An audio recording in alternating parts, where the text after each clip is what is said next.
অবয়বে ফুটে উঠছে চরম বিরক্তি। শ্মশানের মতো ঝুম নীরবতা বুকে। অথচ আমাদের কথা ছিল হইচই আর কোলাহলে থাকবো আজীবন একসাথে।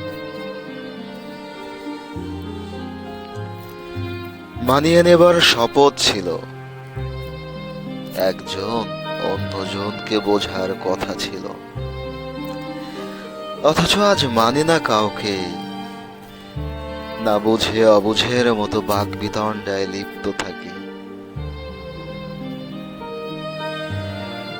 প্রতি মুহূর্তে হাত ধরে চলার কথা ছিল, আমৃত্যু বুকে রাখার স্বপ্ন ছিল।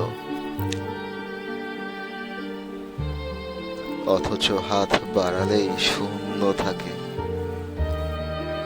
বুকের অভাবে আর একটা বুক খা খা করে মরে। আমরা কেন ভালোবাসা ধরে রাখতে পারি না? কেন আরো ভালোবাসা পাবার জন্য পাগল হই? অতিরিক্ত ভালোবাসলে কি ভালোবাসা নিঃশেষ হয়ে যায়? ভালোবাসার কি মৃত্যু ঘটে? কেন নিজেদের ভালোবাসায় সন্দেহ আসে? কেন মনে প্রশ্ন জাগে? আমি কি এমন তুমি চেয়েছিলাম?